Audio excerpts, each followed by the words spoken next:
ಎಲ್ಲರಿಗೂ ನಮಸ್ಕಾರ ಸ್ನೇಹಿತರೆ.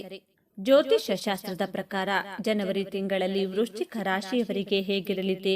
ವೃಶ್ಚಿಕ ರಾಶಿಯವರ ಎಲ್ಲ ಕನಸುಗಳು ಈಡೇರಲಿವೆಯಾ? ಶಿಕ್ಷಣ, ಆರ್ಥಿಕ ಸ್ಥಿತಿ, ಕೌಟುಂಬಿಕ ಜೀವನ, ವೃತ್ತಿ ಜೀವನ, ಆರೋಗ್ಯ ಹೇಗಿರಲಿದೆ ಎನ್ನುವ ರಾಶಿಫಲ ನೋಡೋಣ ಬನ್ನಿ. ಅದಕ್ಕೂ ಮುಂಚೆ ನೀವಿನ್ನು ಚಾನೆಲ್ಗೆ ಸಬ್ಸ್ಕ್ರೈಬ್ ಆಗಿಲ್ಲ ಅಂದ್ರೆ ಈಗಲೇ ಸಬ್ಸ್ಕ್ರೈಬ್ ಆಗಿ, ಹಾಗೆ ವಿಡಿಯೋಗೆ ಲೈಕ್ ಮಾಡಿ, ವಿಡಿಯೋ ಸ್ಕಿಪ್ ಮಾಡದೆ ಕೊನೆ ತನಕ ನೋಡಿ. ವೃಶ್ಚಿಕ ರಾಶಿ ಜನರಿಗೆ ತಿಂಗಳ ಭವಿಷ್ಯ. ಜನವರಿ ತಿಂಗಳಲ್ಲಿ 2025ರಲ್ಲಿ ನಿಮಗೆ ಬೇಡವೆಂದರೂ ಲಾಭ, ಪ್ರತಿ ಹೆಜ್ಜೆಗೂ ಯಶಸ್ಸು ಸಿಗುತ್ತದೆ.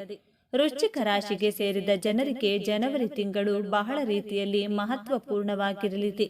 ಈ ತಿಂಗಳು ನೀವು ಸಾಕಷ್ಟು ಅಡೆತಡೆಗಳನ್ನು ಎದುರಿಸಬಹುದು. ಸಾಕಷ್ಟು ಗ್ರಹಗಳು ನಿಮ್ಮ ಜಾತಕದ ಮೇಲೆ ಬೇರೆ ಬೇರೆ ಸ್ಥಾನದಲ್ಲಿ ಚಲಿಸುವುದರಿಂದ ನೀವು ಮಿಶ್ರ ಫಲಗಳನ್ನು ಪಡೆಯುವಿರಿ. ಬುಧನು ಅಕ್ಟೋಬರ್ನಲ್ಲಿ ನಿಮ್ಮ ರಾಶಿಯಲ್ಲಿ ಚಲಿಸುವುದರಿಂದಾಗಿ ನಿಮ್ಮ ಕೌಟುಂಬಿಕ ಜೀವನ ಸಂತೋಷಮಯವಾಗಿರುವುದು. ಆರೋಗ್ಯಕ್ಕೆ ಸಂಬಂಧಿಸಿದಂತೆ ಈ ವರ್ಷವೂ ಮಿಶ್ರ ಫಲ ದೊರಕಲಿದೆ. ಹಣಕ್ಕೆ ಸಂಬಂಧಿಸಿದಂತೆ ನಿಮಗೆ ಮಿಶ್ರ ಫಲ ದೊರಕುವುದು. ಕುಟುಂಬಕ್ಕೆ ಸಂಬಂಧಿಸಿದಂತೆ ನಿಮಗೆ ಸಾಕಷ್ಟು ಉತ್ತಮವಾಗಿರುವುದಿಲ್ಲ. ನೀವು ನಿಮ್ಮ ಹಿರಿಯರಿಂದ ಸಂಪೂರ್ಣ ಬೆಂಬಲವನ್ನ ಪಡೆಯುವಿರಿ ಮತ್ತು ಮನೆಯ ಎಲ್ಲಾ ಸದಸ್ಯರು ಒಗ್ಗಟ್ಟಾಗಿರುವರು. 2025ರ ನವೆಂಬರ್ನಲ್ಲಿ ಶುಕ್ರ ಗ್ರಹದ ಸಂಚಾರದಿಂದಾಗಿ ನೀವು ಆರ್ಥಿಕವಾಗಿ ಸಾಕಷ್ಟು ಲಾಭವನ್ನು ನಿಮ್ಮ ಸ್ನೇಹಿತರು ಮತ್ತು ಒಡಹುಟ್ಟಿದವರ ಸಹಾಯದಿಂದ ಪಡೆಯುವಿರಿ. ಆರ್ಥಿಕ ಸ್ಥಿತಿ. 2025 ಜನವರಿ ತಿಂಗಳಲ್ಲಿ ವೃಶ್ಚಿಕ ರಾಶಿಗೆ ಸೇರಿದ ಜನರು ಆರ್ಥಿಕ ವಿಷಯಗಳಿಗೆ ಸಂಬಂಧಿಸಿದಂತೆ ಮಿಶ್ರ ಫಲವನ್ನು ಪಡೆಯುವರು. ವಿಶೇಷವಾಗಿ ಆರಂಭದಲ್ಲಿ ನಿಮ್ಮ ಖರ್ಚುಗಳು ಹೆಚ್ಚಾಗುವುದು, ಏಕೆಂದರೆ ನಿಮ್ಮ 6ನೇ ಮನೆಯ ಅಧಿಪತಿಯು ನಿಮ್ಮ ಹಣದ ಮನೆಯಲ್ಲಿ ಚಲಿಸುವನು. ಹಾಗಾಗಿ ನೀವು ಈ ಅವಧಿಯಲ್ಲಿ ಆರ್ಥಿಕ ಸಂಕಷ್ಟವನ್ನು ಎದುರಿಸಬೇಕಾಗುತ್ತದೆ. ಜೊತೆಗೆ ಅನಗತ್ಯ ಖರ್ಚುಗಳು ಜನವರಿಯಿಂದ ಏಪ್ರಿಲ್ನವರೆಗೆ ನಿಮಗೆ ಎದುರಾಗಬಹುದು. ಇದರ ನಂತರ ಅಂದರೆ ಮೇ ತಿಂಗಳ ನಂತರ ನೀವು ಹಣವನ್ನು ಸಾಕಷ್ಟು ಮಾರ್ಗದಿಂದ ಪಡೆಯುವುದರಲ್ಲಿ ಯಶಸ್ಸು ಗಳಿಸುವಿರಿ, ಏಕೆಂದರೆ ಹಲವು ಗ್ರಹಗಳು ನಿಮ್ಮ ಆದಾಯದ ಮೇಲೆ ಪ್ರಭಾವವನ್ನು ಬೀರಲಿದೆ. ಹಾಗಾಗಿ ನಿಮ್ಮ ಹಣವು ಎಲ್ಲಾದರೂ ಕಳೆದು ಹೋಗಿದ್ರೆ ನೀವು ಅದನ್ನ ಈ ಸಮಯದಲ್ಲಿ ವಾಪಸ್ ಪಡೆಯುವಿರಿ. ಈ ಅವಧಿಯಲ್ಲಿ ನೀವು ಯಾವುದಾದರೂ ಮೂಲಗಳಿಂದ ಹಣವನ್ನು ಗಳಿಸುವಿರಿ.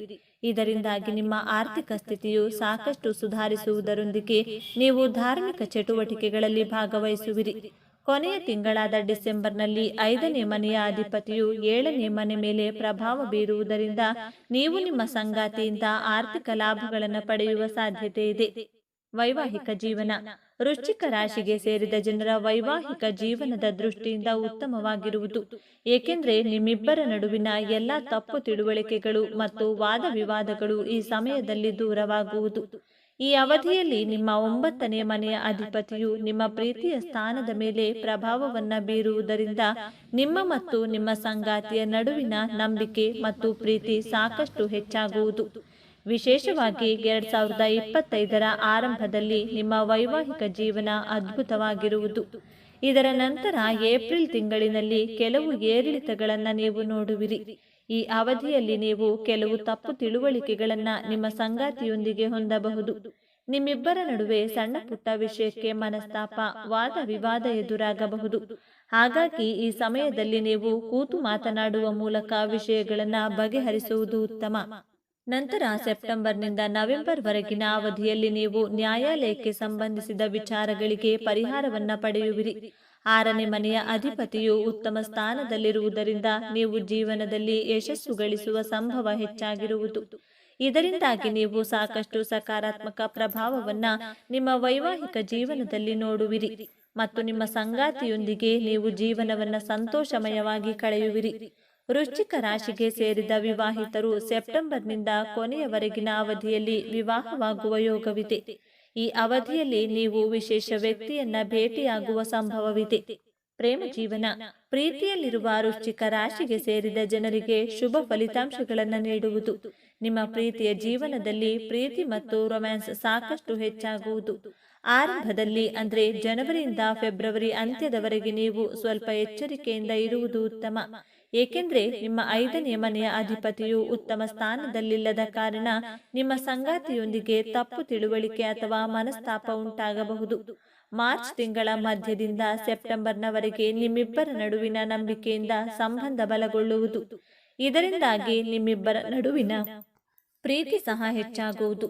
ವೃಶ್ಚಿಕ ರಾಶಿಗೆ ಸೇರಿದ ಜನರು ನಮ್ಮ ಪ್ರೀತಿಯ ಹುಡುಕಾಟದಲ್ಲಿದ್ರೆ ಸೆಪ್ಟೆಂಬರ್ನಿಂದ ನವೆಂಬರ್ನವರೆಗಿನ ಅವಧಿಯಲ್ಲಿ ನಿಮಗೆ ವಿಶೇಷ ವ್ಯಕ್ತಿಯ ಭೇಟಿಯಾಗುವ ಸಂಭವವಿದೆ.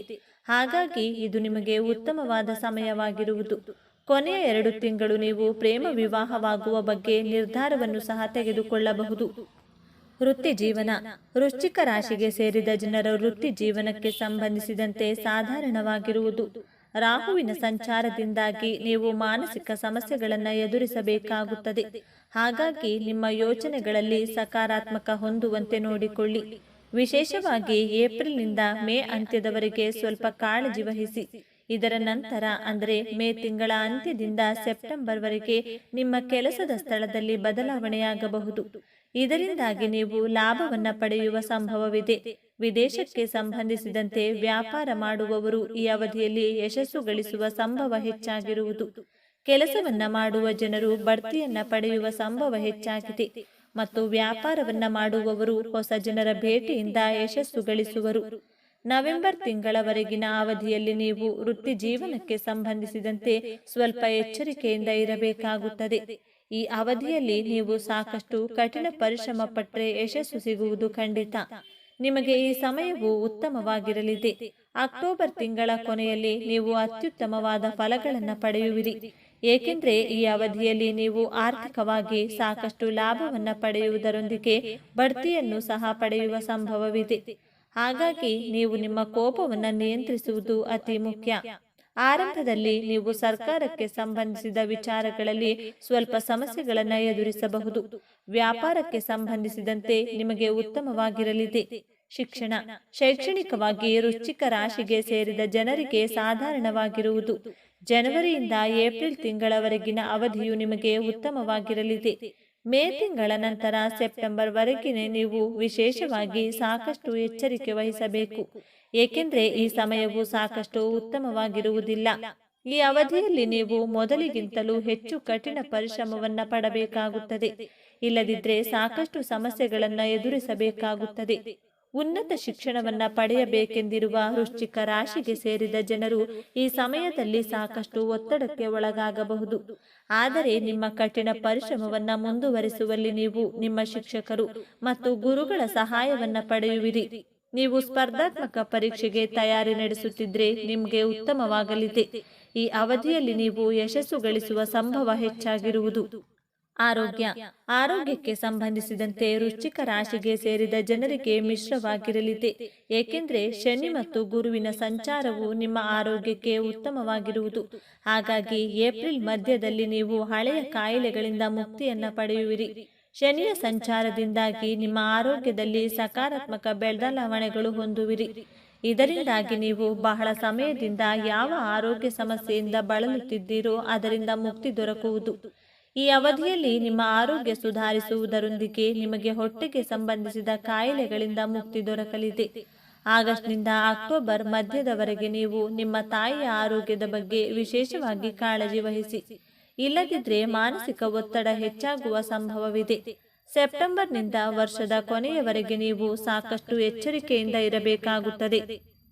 ಈ ಸಮಯದಲ್ಲಿ ಅಪಘಾತವಾಗುವ ಸಾಧ್ಯತೆ ಇದೆ. ಹಾಗಾಗಿ ವಾಹನವನ್ನು ಚಲಾಯಿಸುವಾಗ ಸಾಕಷ್ಟು ಎಚ್ಚರಿಕೆಯಿಂದಿರುವುದುತ್ತಮ. ಸ್ನೇಹಿತರೆ, ಈ ಮಾಹಿತಿ ನಿಮಗೆ ಇಷ್ಟವಾಗಿದ್ದಲ್ಲಿ ದಯವಿಟ್ಟು ಶೇರ್ ಮಾಡಿ, ಲೈಕ್ ಮಾಡಿ ಮತ್ತು ನಮ್ಮ ಚಾನೆಲ್ಗೆ ಸಬ್ಸ್ಕ್ರೈಬ್ ಆಗಿ. ಎಲ್ಲರೂ ಭಕ್ತಿಯಿಂದ ಓಂ ಶ್ರೀ ಶನೇಶ್ವರ ನಮಃ ಅಂತ ಕಮೆಂಟ್ ಮಾಡಿ. ಧನ್ಯವಾದಗಳು.